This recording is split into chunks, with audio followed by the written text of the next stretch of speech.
Well, welcome to the webinar, everyone. I hope that everyone had a joyous and happy 4th of July weekend. I know that everyone is starting to get back to work, get back to the normal activities of the day, and today is a good day to cover a topic that has been a little confusing for a lot of people. And we're going to talk about where that confusion comes from, and we're going to talk about specifically fruit and whether or not all sugar is created equal. So, the whole purpose of today is to dispel myths, to dispel those myths, to basically get you an education on the difference between the types of sugar, but most importantly, to talk about the benefits of fruit and how it can actually help in your health and wellness goals. So let's jump in.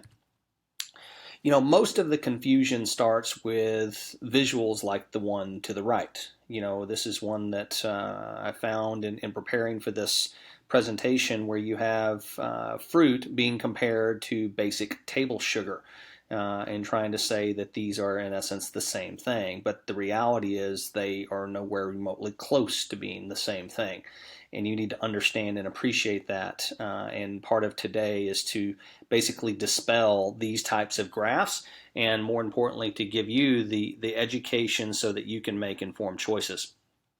And what I mean by that is if you look at the value of the orange versus the value of a teaspoon of sugar, they're not remotely the same. The orange is 17 grams of carbohydrates, yes. 12 grams of sugar, yes. That's going to be fruit sugar. It's not going to be the type of table sugar that you see on the right. It also has 12% of your daily fiber, 100% of your vitamin C needs. It has B vitamins, potassium, antioxidants, anti-inflammatories. I mean, it is loaded with beneficial, healthy type items that you're looking for in your diet. The teaspoon of sugar, well, it's 16 grams of sugar. That's what it is. 16 grams is in a teaspoon of sugar. So what you get on the left is all of these health benefits. What you get on the right is just the sugar. So to say that they are the same or try to compare the two against one another is a little disingenuous. In fact, if you look at fruit, it's loaded with all kinds of health benefits. It has the antioxidants, it has the dietary fiber, it has water, which can be very important, especially when you have a large portion of the population walking around dehydrated, and they're full of natural vitamins and minerals, just part of the process of what they have in them. Refined sugar has no health benefits. It contains zero nutritional value. That's part of the problem with the processed sugar, with the processed foods that add sugar and all of the sugar that is in all of the fast foods and processed foods and table-ready foods that we are consuming on a regular basis. There's no nutritional value in the calories that come with it. So that is a major difference. But really what you need to understand is there are different types of sugar.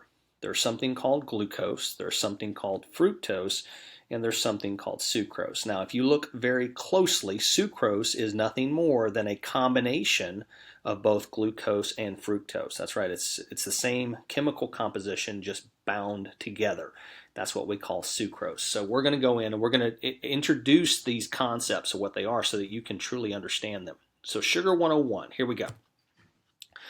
Carbohydrates, also known as glucose. Okay, so this is what our body does to carbohydrates. It basically converts it over to glucose, and that glucose is used to fuel our everyday body operations.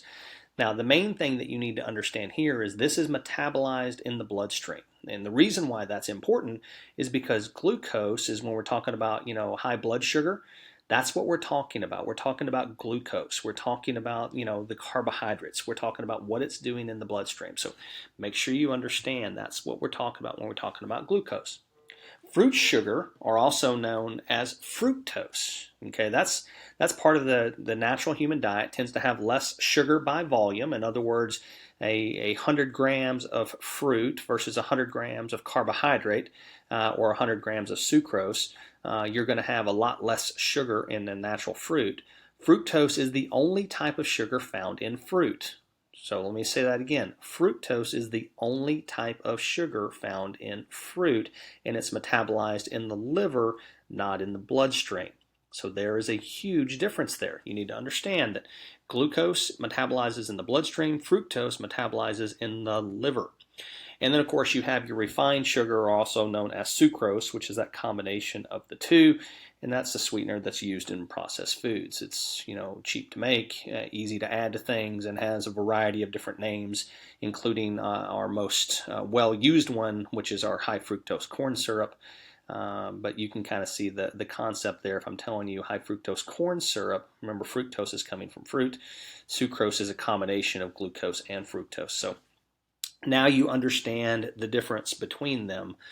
So the table sugar is your sucrose, your fruits are your fructose, and then of course natural carbohydrates are your glucose. So this is what we need to take a look at.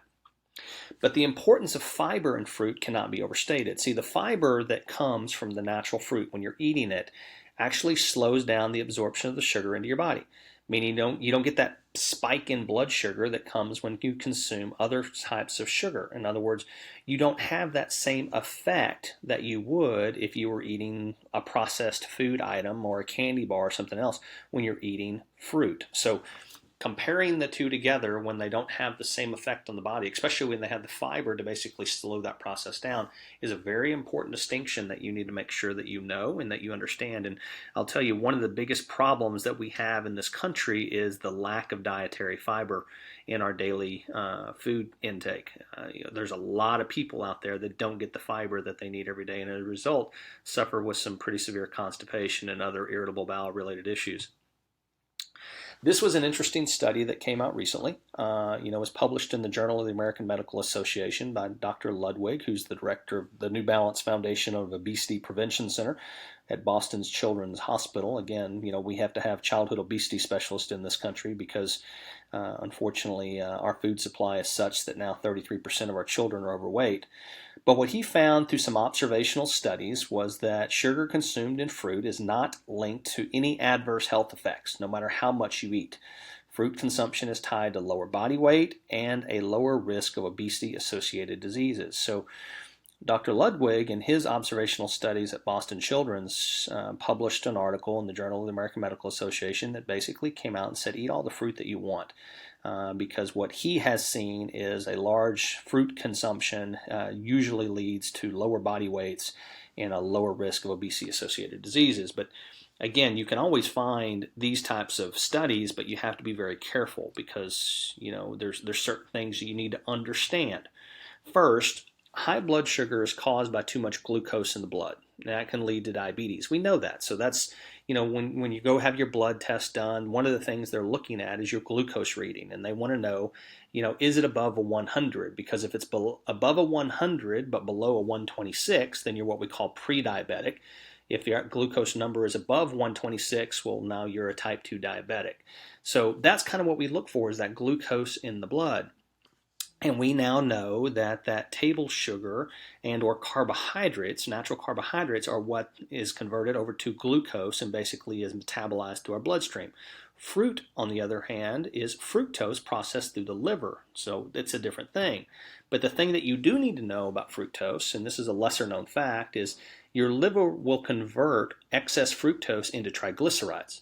Those triglycerides get stored in fat cells and they contribute to increased visceral belly fat that has been directly linked to diabetes. So while the good doctor may have said eat all you want because in his observational studies he saw people with lower body weights and lower risks of obesity-related diseases, the fact still remains that if you basically eat way too much fruit, your liver will convert that over to triglycerides. Those triglycerides will get stored in fat, which will contribute to belly fat, which has been a direct link to diabetes. So maybe not the direct glucose, blood sugar related diabetes issue that so many people thought when they were trying to compare regular table sugar with fruit, but it does have a secondary type approach that can actually get you to the same place if you eat too much of it. So this is one of those examples of too much of a good thing can in fact be a bad thing. But based upon most of the studies that have been done, we don't eat enough fruit to even get remotely close in this country. In fact, less than 74% of people get 6 servings of fruits and vegetables every day. So you have to know that as well. One of the things you can watch out, though, for is the high sugar content or the high fructose content fruits that are out there. So like a pineapple, has 16 grams per cup. An orange has 17 grams, a banana 18 grams, and grapes 23 grams. By the way, bananas, let's talk about those real quick, because one of the things that people want to eat a banana for is the potassium content. If you look closely and do a little research, what you're going to find is bananas rank number 1,622 on the food potassium content by volume rating, right below Reese's Pieces. That's right. The number one volume potassium food on the planet is something called kale. In case you were looking for that, that is a green vegetable. So if you're eating bananas for the potassium, you might want to rethink that. But do realize that they are on the high sugar content or the high fructose content side, and then of course grapes as well. Some of the other things that you might want to be aware of that have more than 10 grams per serving are apples, bananas, cherries, grapes, pineapples, mangoes, kiwi, and pears. Those are all considered high sugar fruits because of the more than 10 grams per serving. So if you're trying to start to eat your fruit and want to look for some, then by all means just realize that if you're eating these fruits, eat them in moderation because they do have a higher sugar content. And remember, the whole idea here is any excess sugar the liver is going to convert over to triglycerides, and that's going to be stored in your fat cells. So just know that going in. One other thing that we need to make sure that we touch on with regard to this topic is a whole fruit versus a canned fruit.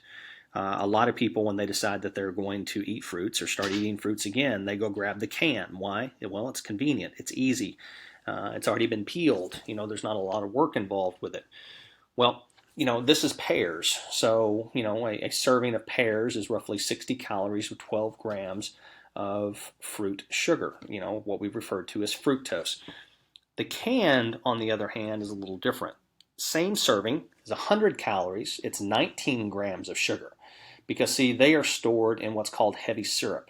That heavy syrup represents 40 calories and 7 grams of sugar. And in many cases, that heavy syrup is basically the sucrose version of the sugar. So what you have is you have the good stuff, but it's now been mixed with the bad stuff. Yes, it's going to have a sweeter taste. Yes, it's going to be easier. It's going to be more convenient. But you need to appreciate or understand a lot of times the benefits are not as great because of all the downside of having to also consume the extra calories and, of course, the sucrose and glucose that comes along with the canned variety of the fruit. So make sure that if you're going to start on the fruit again and add it to your daily intake and your nutritional values, make sure that you're going to the whole fruit, the real, natural, organic fruit. Start there. It's much better for you. So what's your takeaway? Fruit and table sugar are not the same thing. They are not created equal and should not be confused with one another, but too much of a good thing could be a bad thing. So that's the whole purpose of today, is to basically show you that there's been a lot of confusion created by the visuals created by people in the know that are basically comparing table sugar and fruit as basically having this content. It could not be further from the truth. And there's a lot more that we could talk about, but today's whole purpose was to go through the basics, to basically give you the information, to give you the permission to start eating your fruit again. But realize that too much of a good thing can be a bad thing. Watch the volume. Watch what you're consuming. Make sure that you're eating the lower sugar content fruits, and you'll be just fine. If you want to learn more about what we have going on here at IDLife and want to get more information about the health and wellness movement that has been started with this company, then I encourage you to plug in on Monday nights at 8:30 Central Time with our CEO, who will go through just that and will educate you on what IDLife is, what it's about, and why we do what we do, and why we provide these types of educational resources and tools for people to learn from. In addition, you can always go to myidlifestory.com and read stories of people just like yourself that started years and years and years ago trying to find a solution and basically had tried everything and had almost given up. But then they found IDLife and found that by focusing on the 6 inches between their ears as opposed to the 40 inches around their waist, they could make a lifelong change and got amazing results along the way. And These are people just like you that basically are taking these Wednesday lunch and learns and other educational resources and tools that IDLife has to offer, along with the products that support that lifestyle choice, and they're getting amazing results like they never have before. In addition, we have an ultimate IDLife experience contest right now. We're basically helping people lose fat and gain muscle, and basically change habits that are they're going to make them permanently healthy as opposed to something that's a temporary fix. And along the way, we're actually giving away cash. So from May 1st through August 31st, culminating in our event that we have coming up in Las Vegas, we're giving away right at $35,000 in cash for people that make those transformations. So if you want to learn more, go to myiDLifeExperience.com. Oh, I'm sorry, myiDLifeStory.com. And of course, what I was talking about Vegas, it's called what we call Live It Up Las Vegas. It's going to be September 15th through the 17th at Planet Hollywood in Vegas. No real reason not to go. I mean, you can go learn information about becoming healthy. You can come and learn about, the nutritional revolution that is IDLife. And after all, it's Vegas, and you can have a good time while you're there as well. But at the same time, also get some great information, resources, training, and other tools that we have planned for this event. So highly encourage anyone to jump on there. Next week's Wednesday Lunch and Learn is going to be tackling another topic that sometimes is confusing for people, and that is salt. And the whole idea behind that topic is the problem isn't in the shaker. So many people think that by just taking the salt shaker off the table, they're going to fix the salt problem. The reality is that doesn't even touch it. And we're going to talk next week about that particular issue, because especially when you have, roughly 64% of the population struggling with some sign or symptom of a heart-related disease, you need to understand salt. You need to understand how it's being used in the food supply, specifically the processed food supply, and you need to understand how it's affecting you. And I do mean you personally. So until next Wednesday, I, on behalf of IDLife, would like to thank you for being here today. And until then, we look forward to talking to you again. Thanks.